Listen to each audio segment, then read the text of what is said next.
Akhir-akhir ini tuh banyak banget ya yang dimana ngebahas tentang guru dan gajinya. Padahal kalau misalnya kita perhatiin, mau itu di lingkungan sekitar kita atau nggak mungkin pengalaman teman-teman, emang pada umumnya di Indonesia sendiri itu gaji guru emang kecil. Bahkan sebesar-besar gaji guru itu nggak nyampe 10 juta yang gue tahu. Kecuali kalau misalnya gurunya itu kalau nggak kepala sekolah atau nggak korupsi. Nah, tentunya jadi guru itu harus benar-benar ikhlas dan jangan sampai buat nyari kekayaan. Gak heran kalau misalnya banyak guru yang mereka itu nyampingin diri buat jadi pembisnis atau nggak punya usaha segala macamnya. Ya walaupun kecil-kecilan lah, kayak misalnya jualan keripik atau nggak jualan singkong segala macamnya. Dan tentunya ini bisa membantu perekonomian keluarga mereka sendiri. Dan tentunya kalau misalnya ada ya guru tiba-tiba kaya atau nggak ya mungkin kepala sekolahnya tiba-tiba mobilnya baru segala macamnya, nah itu patut dipertanyakan ya cuy. Dan kenapa banyak orang yang bilang atau realistis kita sebagai guru atau nggak sebagai ya lingkungan sekitar atau nggak masyarakatnya itu menilai kalau misalnya kenapa gaji guru itu bisa kecil lah cuy. Hello guys, welcome in Bang Ari Jenong. Jadi kali ini aku mau sharing kalian kalau misalnya ada 3 alasan kenapa gaji guru di Indonesia ini bisa kecil. Dan disclaimer dulu, di sini gue bukan siapapun para ahlinya, tapi gue di sini hanya masyarakat biasa yang ingin beropini di YouTube ya cuy. Tentunya gue sebelumnya itu pernah jadi guru di tahun 2020 sampai tahun 2023 di salah satu sekolah di Jakarta. Dan tentunya gaji pertama gue jadi guru itu ketika gue baru lulus SMA, itu gue digaji 100 ribu atau 150 ribu gitu. Jatuhnya sih gue gunung horor ya kan ya, karena gue belum S1, baru lulus juga segala macamnya. Nah apalagi itu masa covid kan, masa covid segala macamnya. Dan ya gue bertahan sampai 3 tahun aja. Dan di situ gue banyak pembelajaran atau pengalaman. Dan pastinya setiap apa yang gue alami, apa yang gue pelajarin selama jadi guru itu berimpact banget di masa depan sampai sekarang juga. Dari mulai cara kita manajemennya, dari kita cara budgetingnya segala macamnya. Jangan sampai ketika teman-teman dikasih amanah atau dikasih pekerjaan yang sekiranya itu ya teman-teman belum pernah lakuin, coba dulu guys. Karena teman-teman jangan heran kalau misalnya kenapa banyak orang yang dia gajinya kecil, karena ya jawabannya satu, karena pekerjaan itu gampang dan mudah untuk diselesain sama banyak orang gitu. Dan ya di situ gue mikir kalau misalnya gue nggak bisa lama-lama nih jadi guru nih. Nah karena gue takutnya kalau misalnya gue jadi guru yang ada gue malah menyimpang. Kan mengingat juga gue masih anak pertama dan pastinya gue realistis banget mau nyari uang yang banyak. Alhasil gue keluar dan ya ikut dengan perusahaan, jadi karyawan, budak korporat segala macamnya. Dan sampai sekarang alhamdulillah gue ada beberapa tim untuk menjalani sebuah amanah atau pekerjaan itu sendiri. Dan tentunya perjalanan itu gak gampang pastinya.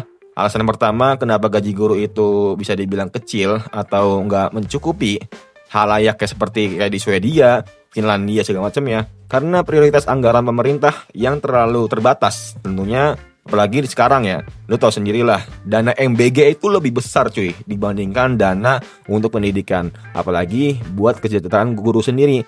Dana kesejahteraan guru sendiri ini sering dianggap kalau misalnya ya bisa disimpangin lah atau bisa disambingin lah. Dan terserapnya untuk infrastruktur atau kebutuhan untuk administrasi. Jadi kayak pembangunan, kayak mungkin melengkapi fasilitas segala macamnya, sampai gaji-gaji terutama guru honorer ini nggak menjadi prioritas utamanya dalam memberikan gaji itu sendiri. Yang kedua tentunya status kepegawaian dan sistem kerja yang ada di Indonesia. Banyak guru yang mereka itu berstatus honorer atau kontrak cuma 3 bulan, 6 bulan, setahun. Dan kalau kita lihat di zaman sekarang pastinya kan kebanyakan setahun ya, atau enggak 6 bulan lah minimal banget lah. Dan tentunya ini bukan pekerjaan tetap atau pegawai tetap, karena status ini membuat mereka atau guru honorer tidak mendapatkan gaji layak atau nggak dapat tunjangan, jaminan sosial yang memadai dibandingkan guru-guru PNS atau pegawai tetap. Kalau misalnya kita lihat bisa dibilang juga Ya kayak anak magang lah, mungkin mereka banyak menyamakan seperti itu. Karena ya dari gajinya kecil, anak magang kan juga gajinya kecil. Bahkan bisa dibilang kalau misalnya sekarang anak magang gajinya itu lebih besar gajian anak magang dibandingkan gaji guru honorer. Nah, ini adalah fakta yang emang susah buat diterima sama orang-orang banyak. Yang ketiga tentunya, pandangan sosial dan kebijakan yang belum menghargai profesi guru. Karena apa? Karena profesi guru ini terlalu banyak. Nah, saking banyaknya, orang kadang terlalu meremehkan. Karena meremehkan, nah sebenarnya sih kalau misalnya kita mau lihat dari asal-usulnya, kenapa gaji guru ini bisa kecil atau nggak mungkin banyak orang yang meremehkan. Karena ya kita mau nyalain sistem juga nggak bisa, karena itu udah dari dulu banget gitu kan. Nah, dari mungkin dari anggaran negara atau enggak anggaran daerah segala macamnya. Makanya kenapa ada UMR UMP-nya itu beda-beda segala macamnya. Nah, inilah yang dinamakan mungkin ada kesenjangan sosial antara daerah ke daerah. Dan tentunya banyak juga orang yang menilai atau memperspektifkan kalau misalnya guru itu dianggap pengabdian. Ingat guys ya, guru itu lebih sering dianggap pengabdian dibandingkan pekerjaan. Pengabdian itu bukan profesi yang profesional yang memerlukan keahlian yang tinggi. Jadi lo cuma S1 aja atau enggak bahkan lo belum S1 itu bisa jadi guru. Tapi ya zaman sekarang sih minimal S1 atau enggak D3 lah.